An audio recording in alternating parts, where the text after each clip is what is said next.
Okay, you open up After Effects and click New Composition.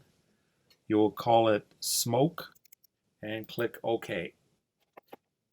Now you want to drag in some images, and I want Castle Green, Screenshot, Pink, and Screenshot with the forest. Drag these three into the project. The first thing we want to do, the first layer, is going to be the forest scene, and drag it down here. And you see that it fits widthwise, but it's a little bit, so you want to drag it up to here. Now the way to drag it up to there is you go down to transform, and the position, this one here, you want to put this at about 540, and it will drag it up to the top because I actually want this part of the image right here. The next thing you do is you drag onto it the Castle Green MP4 and you drop it in place. Just drag the cursor ahead a tiny bit so you can see it there. And you need to go into keying and find color range and drop it right onto the green there. And you're going to pick one of these, either the regular dropper, the extra, or the lesser one. Now, if you try the extra and you bring it on here, it makes too much of it disappear. So you don't want to do that. So you just undo that and you take the lesser or the top dropper here and click on there, and it gets rid of most of it. And then you have to start working with your minimums and your maximums here. The minimums go down and your maximums go up. You can add a little bit of fuzziness to get rid of sort of the edges there. And keep moving these toggles until you get what you want. You don't want the transparency in there, so you have to lift that up a little bit. Now you're going to want to lower this a little bit because you're going to see it's a little bit too high up in the composition. So you move it till the bottom edge is roughly around just the bottom of the screen there. This part of the image is a little bit too high, and you're going to want to cut part of that off and move it. But what you should first do is change the color so it fits in a little bit here. Go to color correction and go down to color balance and drag it onto here. And so you probably want to bring the red down and the blue up, and that will cool everything down.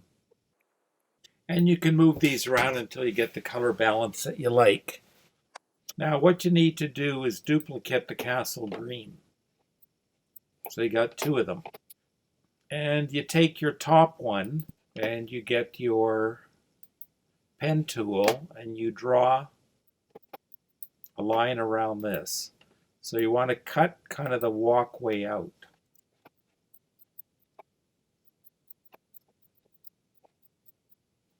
So you'll still see the other layer beneath there, and that layer you need to move.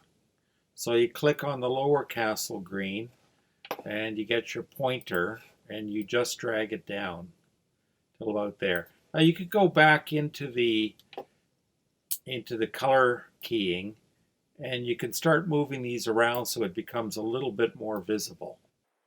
Now the last thing that you want to do is drag down the other screen with the pink layer that you will put between the two Castle Greens. And you want to raise this one up until it's at the same level as the other one.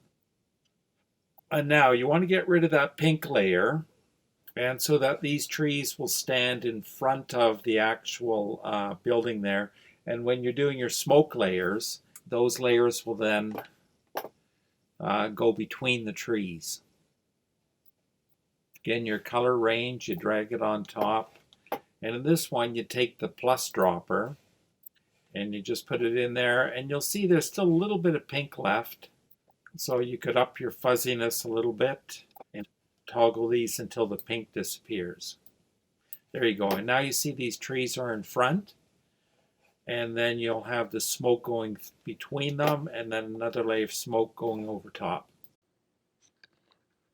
Okay, to make the smoke layers, first thing you do is make a new layer, a solid, and name it something like smoke. and take that smoke layer and put it between one of the screen images and the lower Castle Green so that you see just the front of the animation and some of the trees. And then you go into Effect, down to Simulation, and then Particle World.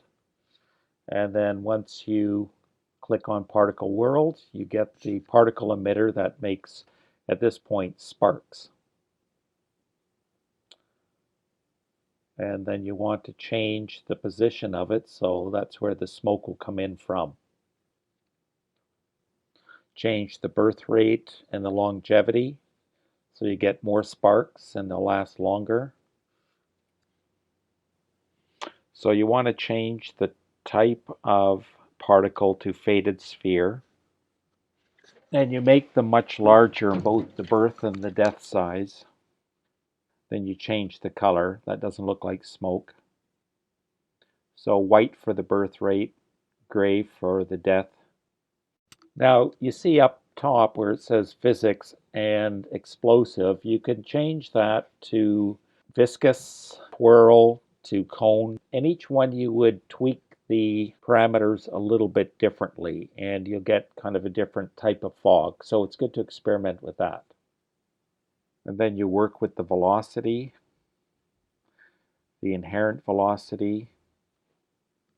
These you can tweak later. The resistance, you can put it up a little bit or down. And then you want to change the gravity vector, and this will change the direction that the gravity will pull it. So the x-axis will pull it more sideways, and the y-axis will raise it up a little bit by reducing it. Change the burst size even more, so it makes it more cloud-like, both the birth and the death size. You can sort of change these intermittently and then start working with the velocity a little bit more. And again, the gravity vectors.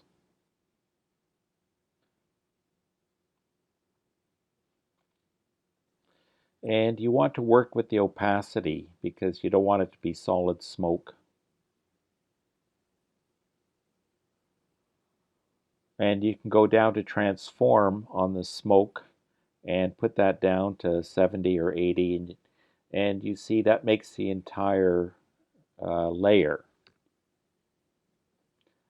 more transparent.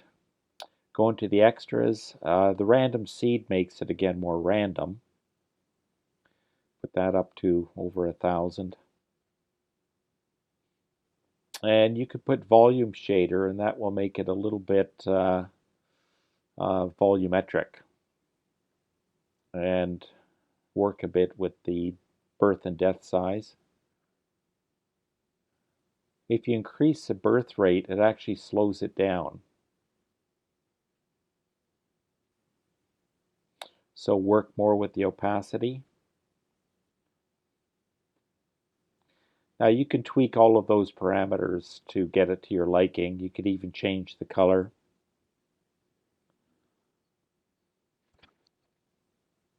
Now you're going to want to duplicate the smoke layer. You could just do Command D and take one of the smoke layers and put it above. And that then, being above the all the other layers, will make everything covered with the smoke, but make it later on the timeline so that it comes in at a different time period than the other smoke. So it's staggered and it's not just exactly the same thing. And then you can go into all the different parameters of that layer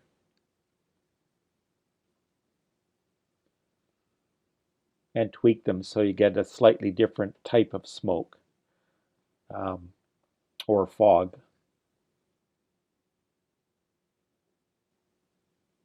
Now I've made this explosive, but you could change it to any of the others like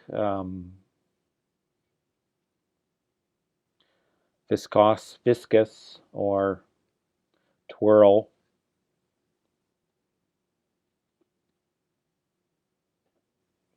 You could even try green smoke or fog. But you'll see that doesn't look too good.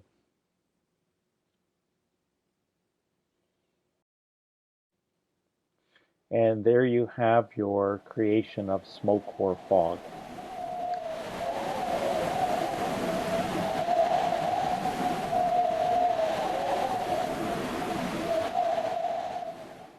Now, once you have your smoke worked out to where you like it, you could add one extra layer to it in the form of a different animation. So we'll go into project, and I've included a nice little dinosaur in blue. So what we'll do is we'll drop this on top, and then we'll move it. So we get this dinosaur here, and the first thing that we have to do is drop the color range onto it, and take the top eyedropper, drop it on there, and then we need to get rid of a little bit of the blue with the fuzzy. Don't worry about the top and the bottom. We're going to get rid of that in a different way. That should be good. And then we have to place it, and we're going to open up here looking at transform, and we want to change the scale a little bit down to about 65%, and then we'll move it to about here. I think that would be a good spot. And what we want to do is put keyframes into both the scale and the position in case we need to move it a little bit. And then the other thing that we need to do is to mask it. So we got our pen tool, and we can cut out a mask. Now I want to make the mask bigger than we need it first, because the dinosaur is going to get bigger. But what I want to do is to cut out that little bar below there. You see it disappears once you complete it. And with the mask, what you want to do is open mask, go into mask path, and put a keyframe on there. So that allows you to change the mask path as it goes. So now we can see how this works, and you'll realize that you have a little bit at the beginning that you don't want. So just move this forward and cut a little bit off. There we go. And we want to bring in the dinosaur a little bit later, maybe start the fog a little bit earlier. And then we're going to work with the opacity so that the dinosaur slowly fades in. So we're going to put a keyframe with opacity right there. Move it ahead like a step. Put in another keyframe, and then back up and bring the opacity down to 0. So the dinosaur kind of fades in. It's going to give a roar. Okay, we don't even need to actually move the dinosaur at all. I mean, it doesn't scale exactly in the right way. Now, you want the smoke to be in front of it, so that's fairly easy to do. Is you just take the smoke layer and drop it in front, like that.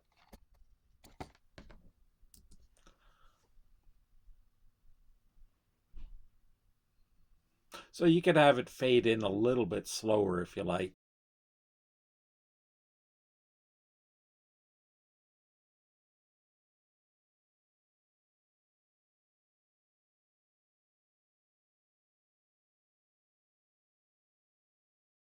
In regards to putting a shadow in After Effects, it's not as easy as in Premiere, but there's kind of a simple way that you could make a shadow. So we want to get the dinosaur itself. We'll bring it there. Dino's blue. Make a copy. Command C, Command V. We'll go to the second one here. That's going to be our shadow. So one thing that you need to do is you go into this, look at transform, and get rid of the position keyframe. Turns out we didn't need it anyways. And then what you're going to need to do, also position and scale. So what we'll do is we'll make, right here, we have to unchain the proportions. And then we're going to make the dinosaur very flat and a little bit wider. And then we're going to drop it right under the dinosaur here. You can even make it a little bit wider if you like. Then shift it under the dinosaur. It's not going to be perfect, but you can adjust this a lot. And then you want to go into color balance or into color correction. Go into hue and saturation and just drop it onto that shadow. And you want to desaturate it completely. So you go minus 100%. And the lightness, you want it darker. So drop that down. And then with the opacity, we want to get rid of this one keyframe, which will make it disappear. And then you bring the opacity up to about maybe 33%. So you get a little bit of opacity. And then under blur and sharpen, drop in the fast box blur onto here. And bump up the blur radius maybe to about 22. So it's diffuse light, so it wouldn't have a very sharp focus on it. Okay, here we go. Now we can watch dinosaur with a shadow.